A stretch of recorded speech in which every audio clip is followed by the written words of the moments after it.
And you've been stabbed many times. Yes, I have now. It was a lot better than I thought it would be, but it still wasn't great. I still wouldn't recommend it. I would just say go with a gun. You checking yourself out there? Yeah. The older you get, the more boogers you have in your nose at all times. It's ridiculous. Yeah, it's really frustrating, honestly. I never want to be that guy, you know. I never want to be the guy with like something in my teeth or something hanging out of my nose. I wear a mask 8 hours a day now. Yeah. And sometimes some shit is happening in my nose and I don't know what it looks like, and so I'm scared to like put my mask down and like see the fucking carnage that has gone just on. Like unbeknownst to dribbling me. down like you have like a mustache. a snot mustache. Like, yeah. Yeah. Like, I've been there before. Dude, have you ever like accidentally burped while wearing a mask? That's like the worst. Accidentally? Well, I mean, yeah, you burp. Yeah, I don't know. With the mask on? Yeah, sure. Yeah, it's gross. You don't... It's not the same thing as a fart. It's a mouth fart. Yeah, I mean, it's a mouth fart, but like with farts, like you have your own fucking brand and you're like used to it, you know? And you're like, you sniff and it, you you're like it. And you like it. You're like, damn. And you grow to love it. I'm fucking dope. But burps are different. Damn. No, burps are gross, and I don't want to smell it. It's like sneezing with the mask on. Like, that was fucking gross, too. I mean, that fucking blows. But can we talk about something else? Anything else? Like an album or like an artist or something? I hate this shit. It's not why we do this. It's not why we do the show. Can we talk about like my hair or like my new tattoo or Everything's like always something about you. It's always what you want to do. It's always with your hair and the tattoo. I've been trying to tell you this from day fucking one. Like, we never talk about me. You never ask me how I'm doing. Your haircut looks nice. I didn't get a haircut. See? Fuck right, you, well, man. I don't know. I don't keep up with I didn't get a goddamn haircut. Oh, Jesus. Okay. Just give me a second. What's up, buds, and welcome to the new episode of the Earbuds Podcast, the podcast where two friends talk about one album for many, many minutes. Look at that. Yeah, exactly. We are your hosts, Lucas, Inch by Inch, Indrakovs, and with me is Ash, Hoot and Holler Hanrahan. And today, Ash,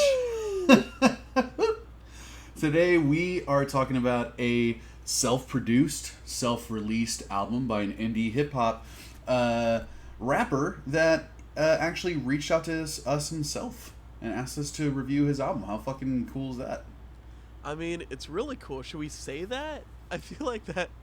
No, yeah, I think, I think it gives us a little bit of integrity because he asked us to review this, and we're going to give our 100% honest review of this. And you know what? I wasn't expecting much.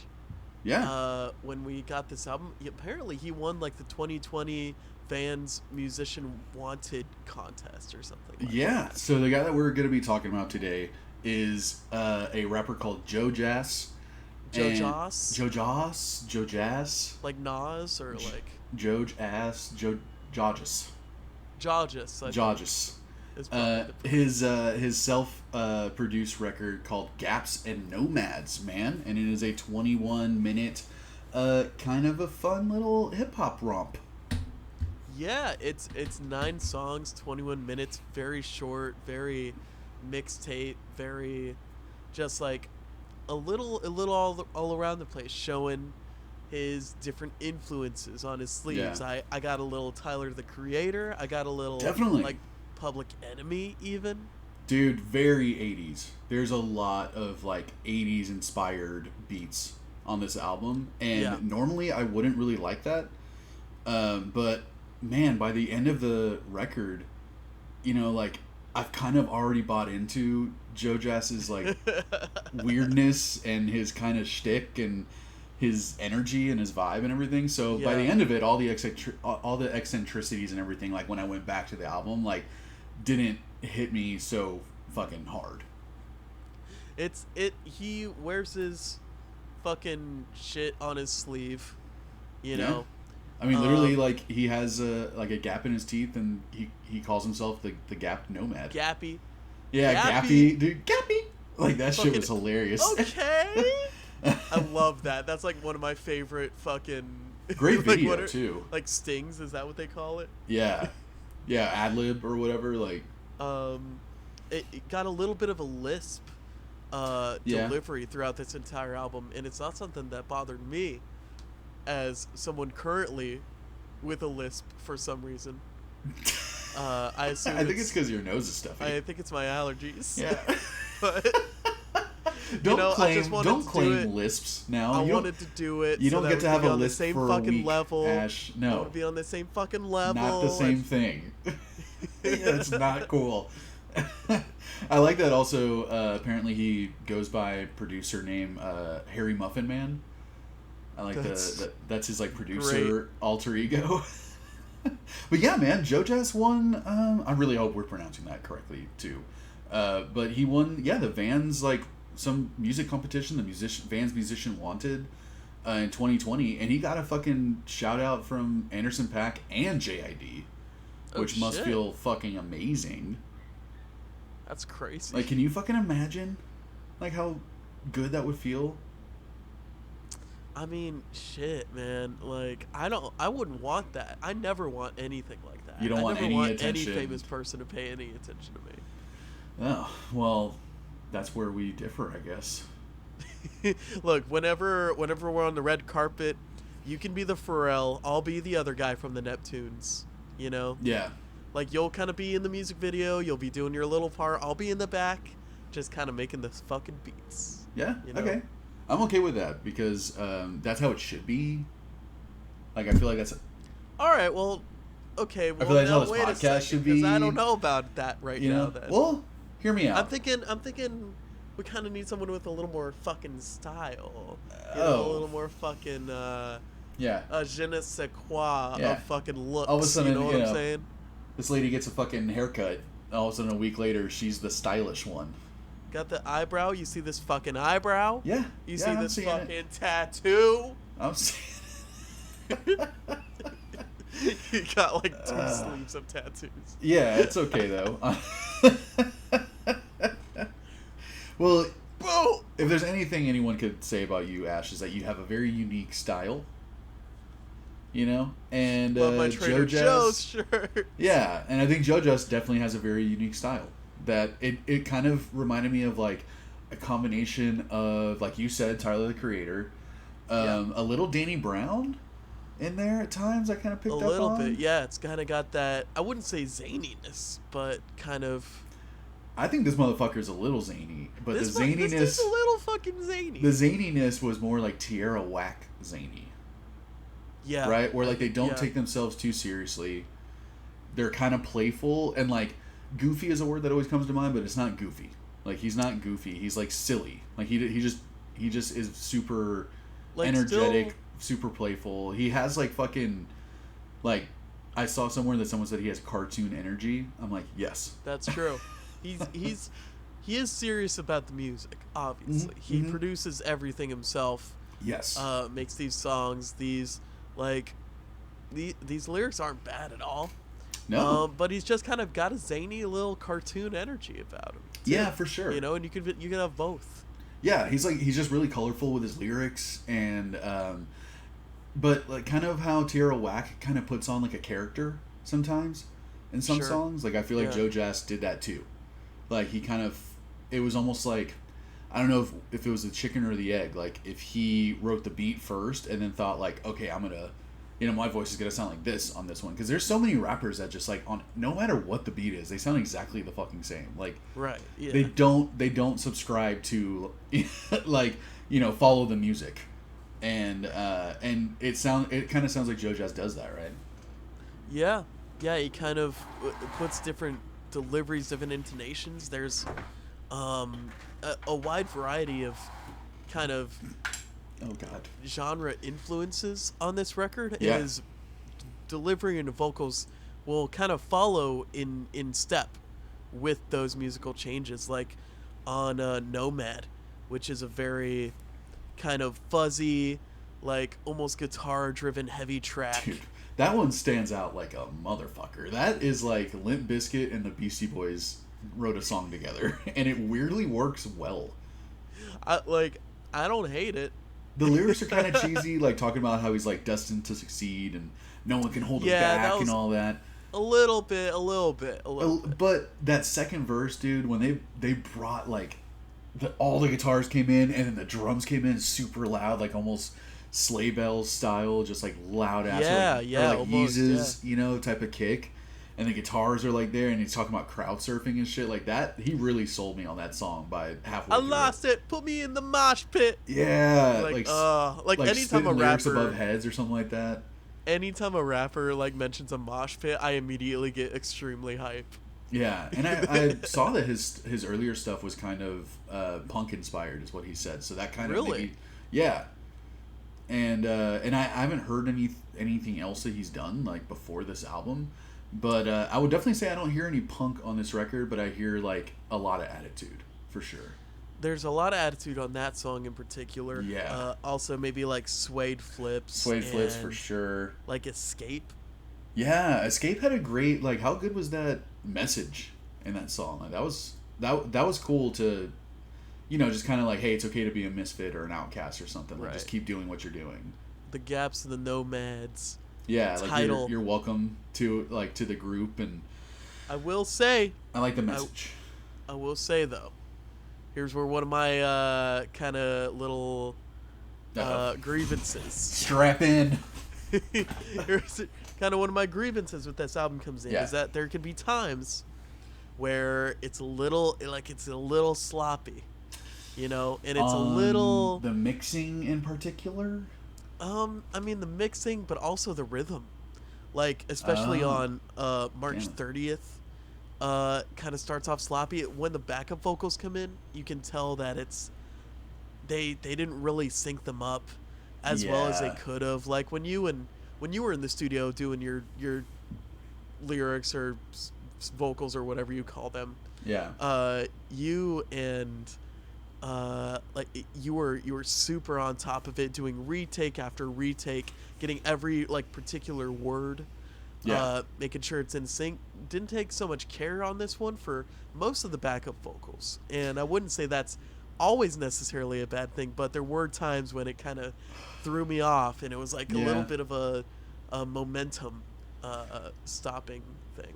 For sure, and I think it was kind of, you know, in a similar way, like the chorus, the hook of Escape, has these kind of hard to listen to vocal singing parts that are just kind of out of tune, off key maybe. But you're talking about like, when it's so hard to telling me go. Yeah. I don't remember exactly what he was saying, but there was that part, and it did happen a couple times. I didn't really notice it too much on a lot of the rapping parts though. Like I didn't really pick up on that as much as you did, I guess. No, like there were times when the beat wasn't as straightforward, where it kind of sounded like things were a little off, things were kind of teetering a little bit, and it was never so bad that it completely threw me off a song. Because bringing Escape back up, like talking about that beat, it's a really interesting beat on Escape. Like he combines different eras of music in not like the most subtle ways. It's kind of like like, you know, kind of like these 70s R&B synth strings and stuff like going on at times, and he used like on Escape these really kind of ethereal, angelic synth choir voices going on too. But then it's just like a super deep funky 80s like blurpy bass and like the hard 808 kick and then a really punchy grand piano going on at the same time, and it's like all of these different elements from all these different eras of music he just like smashes together. And a lot of times it fucking worked. But there were times where it was just like, it felt kind of awkward. And so maybe those elements combined, like your ears were just kind of like, you know, like it's like you're looking at something really shiny. Right. And you're like, whoa. Like, you know, but that's what I mean. Like by the first run through, when I started the record over, I was like, oh, okay, I get this. I get what he's doing. Like, honestly, to have produced a whole album by himself is pretty fucking impressive. Sure, yeah. Just, I mean, he must have written all the beats, right? And he must have done everything. But I gotta say, like, for the most part, I really liked all the beats. I liked the smashing of things. I loved the stir fry of just, like, fucking genres in this. Like, I thought it was really interesting. Yeah. But I'll say, next to, like, how you said, when some of the beats are a lot more involved and, like, layered and stuff, where it seems like it gets kind of off or it kind of loses itself a little bit sometimes, I would say the most distracting part of this record that stood out to me of just, like, I had a hard time not paying attention to it and not focusing on it was the mixing. Yeah. Like, there's a lot of times where the percussion is a little too loud. Everything's just a little too loud at times. Like, there's one element, like the synth is just a little too loud, or the bass is just a little too much, or the drums, or, you know, or even his backup vocals.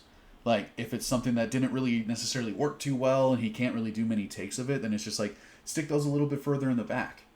You know, like kind of put them more in the mix versus, like, having everything be so loud and punchy and in your face. Like, there was a lot of times where I liked it, but there were times where it would just kind of, like, be hard to listen to. Yeah, right. And I think that's where he kind of shows how he's, like, doing this all on his own. You know? Yeah, and he's he hasn't been doing this for very long. Like, he shows a shit ton of potential. Yeah, potential is definitely where I'm gonna kind of land on this record. Yeah. Is, like, this was a good outing. There are some high moments for sure, and some low moments for me. Yeah. But I can't wait to see what this guy has coming next, especially if he's evolved from being kind of a punk-influenced rapper to this. Like, I can't wait to see what the next step is. I might check out that old shit now.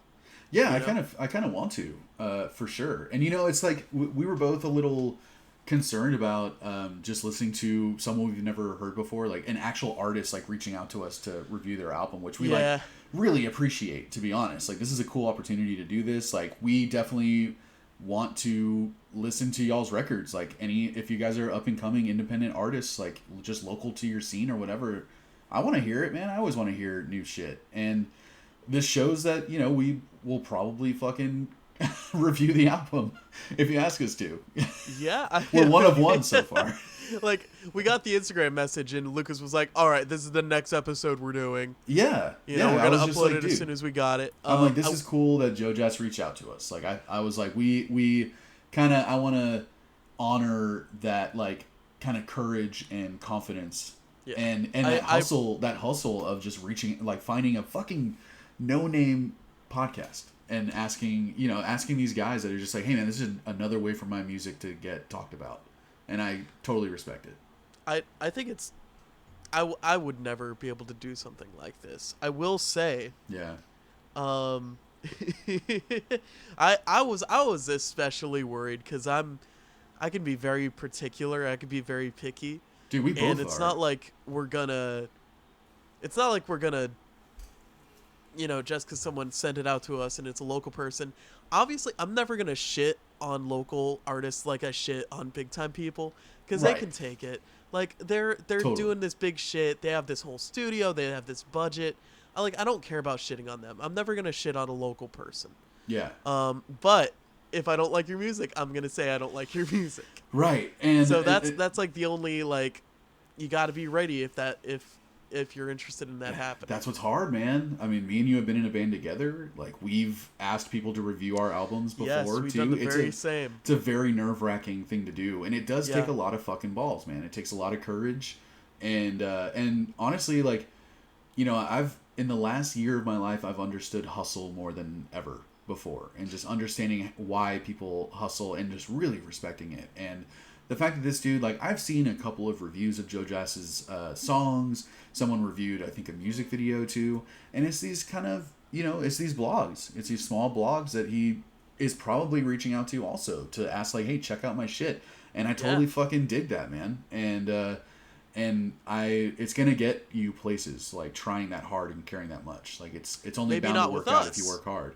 Well, we didn't truly fucking try that hard. Like, well, I mean, like, reaching out to us may also not. reaching out to us. You might get, you know, you might get like 8 new listeners. Yeah, or which is you might get more 8 than you new had before. ears on your music, and you Yeah. you take that to another place, you get like 8 more, and then 8 more, and it Yeah. just At least more people to check out your stuff, man. The more ears, the better, right? And Um, I want to say too, before we get into our choice nugs, he had great music videos, which are all done by him too. I didn't see any of them. Oh, I you didn't didn't get a watch chance them? to watch any. Yeah, he has 2, and one for what's the suede flips. Suede flips. And I'm blanking on what the other video was for now, but they're both like, again, why if you watch them you'll understand my Tierra Whack comparison too. Okay, like it's all right. very kind of like silly, goofy, just fun to watch. Like really like visually really fun to watch, and he's doing a lot, and he does it all by himself. Like all the effects are just like they're kind of janky, but it adds to like the charm to it. Right, You know? yeah, it's endearing. Yeah, for sure. So yeah, definitely check out the music videos. He did them all by himself too. All right, well, let us check out our favorite songs on this album. The choice nugs are 2 Yup. favorite songs Yup. that we pick out on this album. Yeah. I don't think we're gonna have the same ones, if I'm being honest, but we'll see. That's how all over the place this album is, man. But before with the choice nugs, we always like to also mention our honorable mentions. Yes. Our songs sure. that we liked but weren't our favorite. So, do you have any on this record? I do. Gappy's Origin was one that I liked. I thought it had Yeah. a very. It reminded me of. I think it called "What Goes On" by Public Enemy. Oh, you like, goddamn, you dove deep. To me, it gave me like a Touch the Sky Kanye feeling with the Yeah, the it's synth got that horns. as well. Yeah. Planet the Band. I think I appreciated the more I listened to it. Yes. It was like my favorite beat on the record. I'd say. Same. Yeah, it was like, what if fucking Lionel Richie, Prince, and Primus wrote a fucking song together? Like, how do you describe Planet the Band? Like, it was really crazy sounding. And Suede Flips I thought was a fun little ditty as well. Okay. What about you? I liked Lax, the second song on the record, Yeah. a lot. I don't know if you've listened to the Cool Kids, they're like a rap duo. No. The beat of Lax reminded me a lot of a Cool Kids beat, like super electro inspired, really bouncy, and I like the weird flutes going on the whole time. We already mentioned Escape. I like that song a lot. Nomad, we already talked about the fucking Limp Bizkit vibes. I totally dug on that one. Yeah. And actually, 2 of your honorable mentions were my choice nugs. Oh, so we have completely different ones. Yeah. All right. What's your first one? Gappy's Origin, man, the opening track. Gappy's Origins. I thought it was a good opener. I thought it was a cool, like, stripped down, kind of dreamy beat, you know?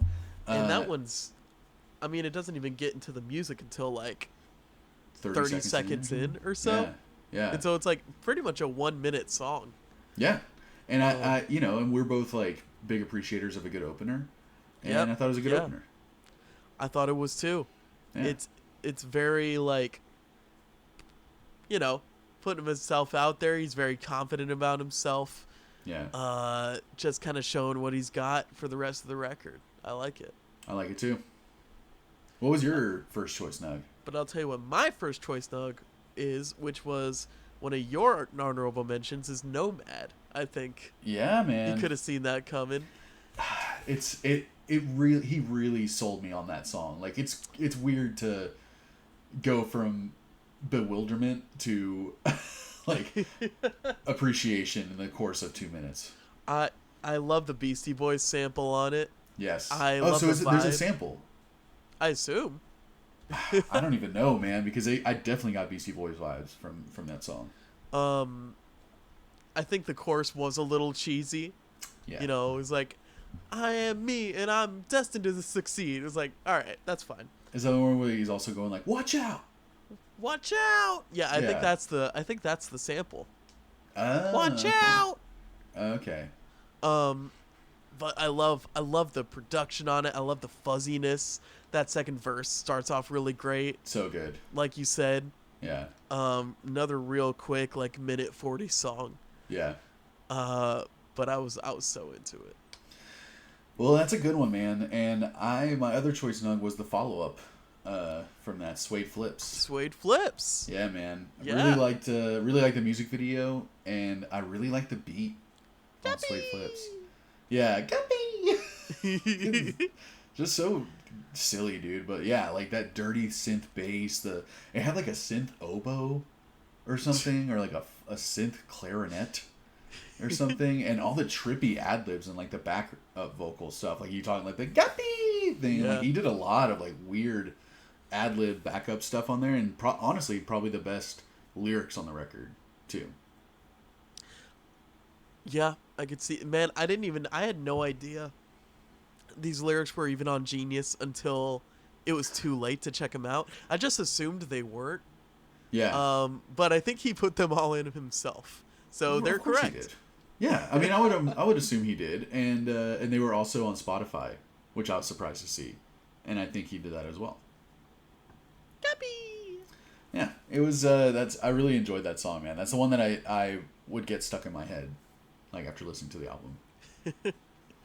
Well, let me tell you about my second Nug, which I think you might not like this one. It's happened before. It's number 3. It's Sally's Last Dance. Yeah. It reminded me super of Igor.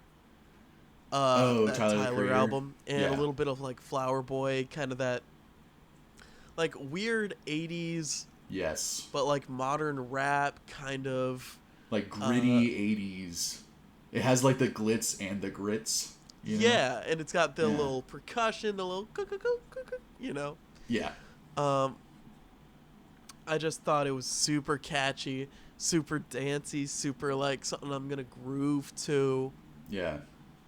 Yeah, it was good. It was good. I just thought it probably wasn't his strongest lyrics for me, and the mixing, that's when the percussion really stood out to me a lot. Where the mixing, I was like, whoa. Yeah, right. So something's off here. Well, let's get into our ratings, bud. Okay, man. Why don't you start while I drink some water? I will. Again, I just want to thank JOEJas for reaching out before we get into the ratings. Like, really cool that you asked us to do this. And it was really fun to do it, man.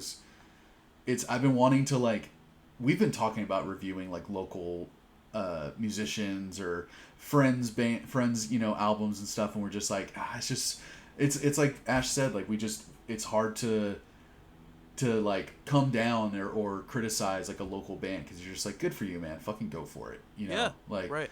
And there was a lot for me to like on this record, man. I really liked it. I like that JOEJas, his lyrics are pretty, he's very confident in his delivery. I think his lyrics can be really funny. Like, I like that he can be kind of self-deprecating, but not even like self-deprecating. It's almost like just owning his shit. You know, yeah, like he just leaning into it. He just leans into it, right? And I think a lot of the beats showed a ton of potential, and I actually liked a lot of the beats.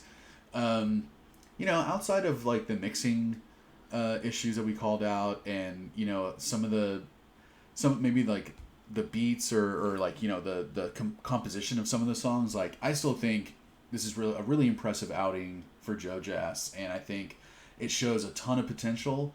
And I think I'm, like you've already said too, like I'm excited to hear more from him and see where he goes from this. And like maybe producers that he'll work with too. Like he'll get like maybe he'll produce for other people. Songs in a Box. That'd be really cool, man. I heard a lot of shit in here. Yeah, I heard a lot of influences in this. So he has a lot in him. And so I'm gonna give this like a solid 7.0. 7.0. Yeah. Yeah. I think that's completely fair. I agree with everything you were saying. There were some... Thank you. I don't agree with the fucking thing you were saying. Yeah, see, that's what I'm used to. That's the fucking attitude I'm used to from this. A couple production things. The backup vocals, as I was saying earlier, there were a couple rhythmic kind of looseness that I didn't quite enjoy. Yeah. There were like 3 songs where the song ended and then just kind of started again. I found that to be an odd choice as well. I thought it was like doing that like once I could see that happening. But then like that's a lot. He's just like, man, I love this beat. But Another 30 seconds. love this guy's personality. I love this guy's vibe. I like the variety on this album. I feel like there were a couple like moments that were a little too MIDI and like a little too fake. Maybe there wasn't enough like room or something. I think it's also like it sounds like a lot of the beats were done on a keyboard, you know. Sure. Yeah.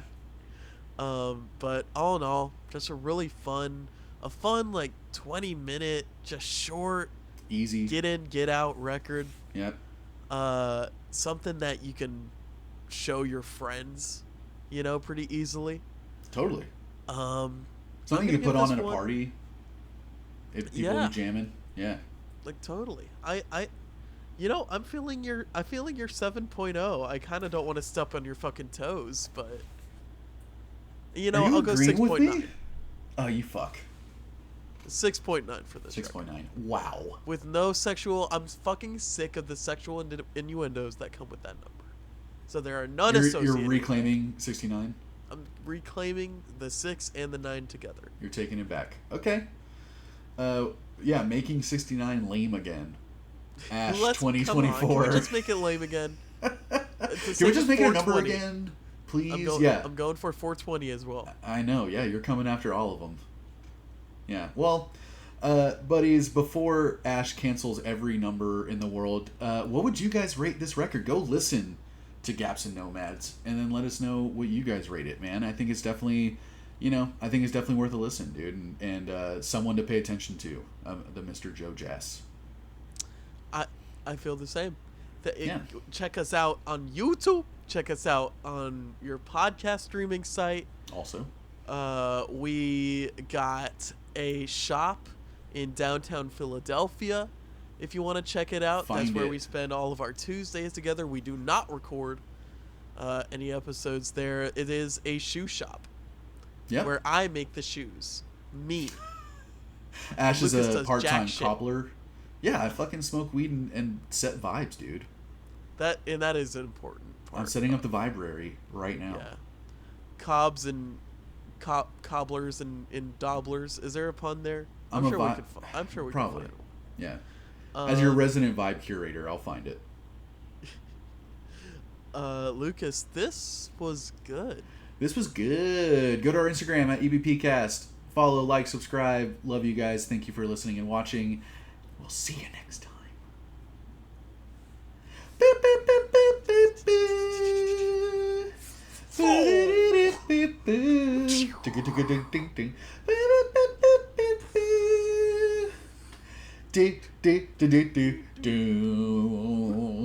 don't even need to do the outro song now. Okay, that's an instrument that you would wish was in there, but it's not. I'm sorry I can't do funk guitar and bass, okay? Can you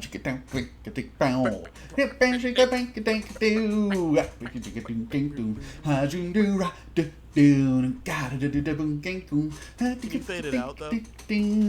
Huh? Just start fading out so that we can have a clean end.